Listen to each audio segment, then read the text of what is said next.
अस्सलाम वालेकुम friends, welcome back to top smarties drama serial Rahmat, जिसमें हमने देखा कि आखिरकार अलीज़े और ज़ोहैब वापस आ चुके हैं और अलीज़े सेम व्हीलचेयर पर ही वापस आई। और यहाँ पर बस रमशा को मौका मिल गया बातें सुनाने का।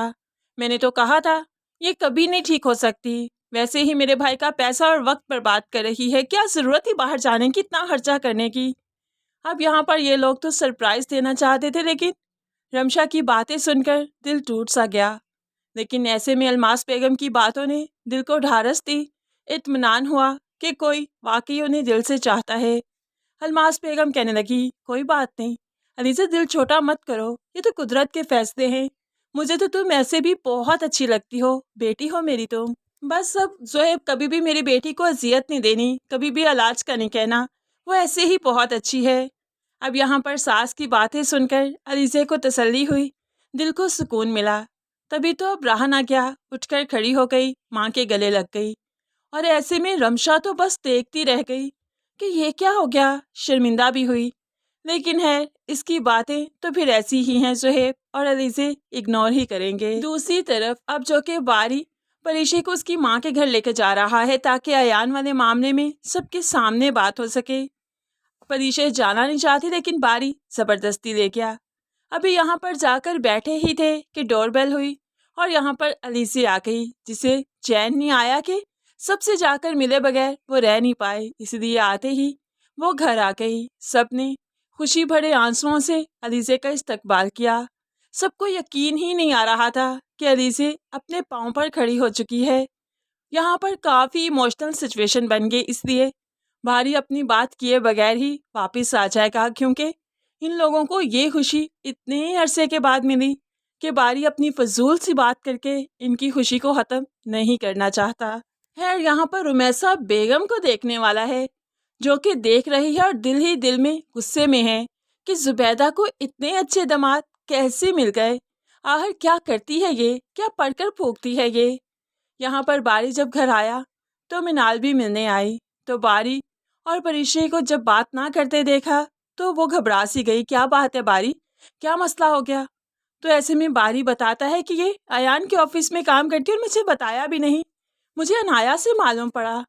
तो ऐसे में मिनाल कहने लगी, बस अनाया ने काम कर दिया ना अपना, वो चाहती यही है, उसकी नेचर यही है। तुम परीशे से पूछो तो सही, बात नहीं करोगे तो बात कैसे पता चलेगी। बारी कोई मजबूरी हो सकती है, तुमने तो उसे बात करने का मौका नहीं दिया, उसे बात करने का मौका दोगे तो वो बताएगी ना। अब बारी को एहसास होने लगा है कि वाकई उसने तो परीशे को बात करने का मौका नहीं दिया, तो परीशे अपनी सफाई भला कैसे बता सकती है। होप सो वाकई कोई मजबूरी हो।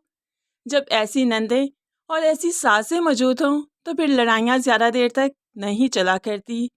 अब यहाँ पर बहन ने इतने अच्छे तरीके से समझाया कि बारी को भी रियलाइज़ हुआ कि वाकई उसे परीशा से बात करनी चाहिए, ना कि जुबैदा बेगम से जाकर पूछना चाहिए था। खैर यहाँ पर अगले ही रोज़ दोनों फिर से ऑफिस जाने के लिए तैयार हैं। बारी परीशा से बात नहीं कर रहा, लेकिन परीशा अब बहुत ज़्यादा परेशान है। तो बारी से कहने लगी, बारी ऐसा कैसे चलेगा, कितने दिन हो गए आपने मुझसे बात नहीं की, मैं बहुत हर्ट हो रही हूँ, आपकी नाराज़गी मुझसे देखी नहीं जा रही, मुझसे बात तो कीजिए, बात करेंगे तो बात मालूम पड़ेगी ना। अब जैसा कि मिनाल भी समझा कर गई थी, तो बारी बस थोड़ा सा ही एटीट्यूड दिखा रहा था, उसके बाद सेट हो जाएगा। परीक्षा तुम्हारी जो भी मजबूरी रही हो मुझे बताना, सबसे पहले तुम्हें ही चाहिए था, मुझे सिर्फ यही गुस्सा है, बाकी यकीन है मुझे तुम पर, मैं तुम पर शक नहीं कर रहा, तुम्हारी किरदार पर मुझे कोई डाउट नहीं, बस ये कि मुझे अनाया से क्यों मालूम पड़ा। अब परीशे जिसे ऑफिस से लेट हो रही थी, तो बारी कहता आकर बात करेंगे, फिलहाल चलो तुम्हें ऑफिस के लिए ड्रॉप करता हूँ। परीशे तो बस इतने में ही खुश हो गई। वो बारी के साथ ऑफिस जाती है और बहुत खुश है। जाते जाते भी पलटकर उसे मुस्कुराते हुए वेव करते हुए अल्लाह हाफिज कहती है, और बारी बारी भी चेहरे पर मुस्कुराहट लिए हर शिकवा भूल चुका है।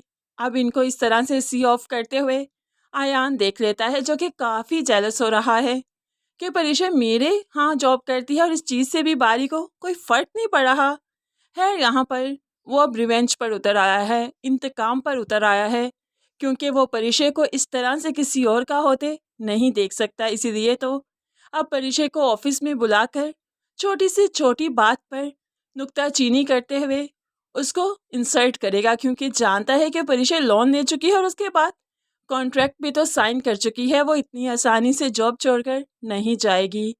है यहाँ पर परिचय ऑफिस में बैठी बात कर रही थी अयान से कि इतने में अनाया आ गई। तो यहाँ पर अयान कह देता है, अभी जाए आप, बाद में बुलाऊंगा आपको, मेरे खास मेहमान आए हैं। तो बस फिर इस तरह से परिचय को डिग्रेड करते हुए वो अनाया को यहाँ पर बैठने का कहता है। अनाया जो कि अयान का गुस्सा देख रही थी, क्या हुआ आयो, बहुत गुस्से में हो, सब ठीक तो है।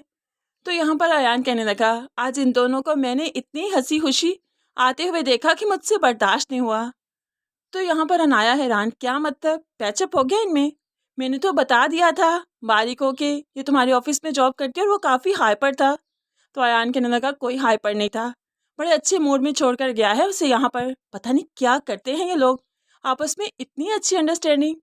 मैं मोहब्बत करता था परिचय से, सबसे पहले मैंने ये बात बारी को बताई थी और उसने मुझे चीट किया, मेरी ही मोहब्बत से शादी करके बैठ गया।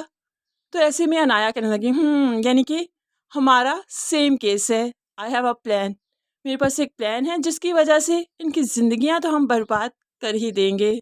अब अयान भी तो इंतकाम पर उतर आया है, वो भी यही सब कुछ चाहता है। तो अनाया उसे बताने लगी कि परिचय तुम्हारे यहाँ जॉब करती है, गोल्डन चांस है तुम्हारे पास कि बारी के दिल में अपने लिए और परिचय के लिए अंडरस्टैंडिंग क्रिएट कर दो। और दूसरी तरफ मैं भी बारी के करीब होने की कोशिश करती हूँ उसे दोस्ती करने की, लेकिन उससे पहले हमें आपस में मंगनी करनी होगी ताकि इन दोनों का एहसास हो जाए हमें इनमें से कोई फ़र्क नहीं पड़ता, हम अपनी लाइफ में खुश हैं। और इस तरह से हम लोग बराए नाम मंगनी तो कर लेंगे, लेकिन इनको बर्बाद करेंगे। होप सो बाद में हमारी मंगनी ख़त्म भी हो जाए, लेकिन हमें अपनी अपनी मंजिल मिल जाएगी।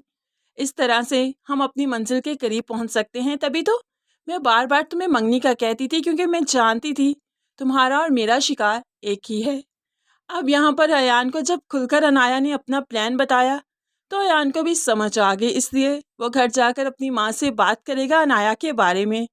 और माँ तो वैसे ही अनाया को पसंद करती है, काफ़ी मोड्स कोड है, इनके स्टेटस से मैच करती है, कॉन्फिडेंस है, और इससे में अनाया और अयान की मंगनी हो ही जाएगी। लेकिन जो मंगनी ये ब्राइड नाम कर रहे हैं, अपनी अपनी मंजिल तक पहुंचने की कोशिश कर रहे हैं, वही मंगनी उनकी अपनी मंजिल बन जाएगी। क्योंकि परिचय और बारी में वक्ती तौर पर ये दूरियां तो ले आएंगे, लेकिन उनके रिश्ते को तोड़ नहीं पाएंगे। तो फिर बाद में इसी मंगनी को निकाह में बदला जाएगा, यानी कि इनकी ही शादी होगी। इन शॉर्ट फ्रेंड्स, अभी तक ड्रामा काफ़ी लॉन्ग चलने वाला है, काफ़ी ड्रैग किया जाएगा ड्रामे को, फजूल सा प्लान दिखाया जाएगा अयान और अनाया का, और उसके बाद उसी प्लान में वो दलदल की तरह खुद ही फंस कर रह जाएंगे।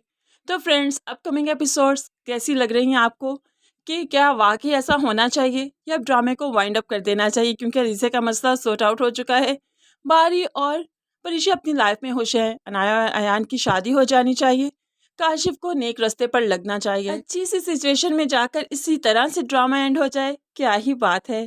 क्या कहते हैं फ्रेंड्स आप इस बारे में, ज़रूर कमेंट्स में बताइएगा। मज़ीद वीडियोस के लिए चैनल को सब्सक्राइब करके साथ ही बेल नोटिफिकेशन ज़रूर प्रेस कर लीजिए, ताकि आने वाली हर वीडियो बहुत आसानी से देख सकें।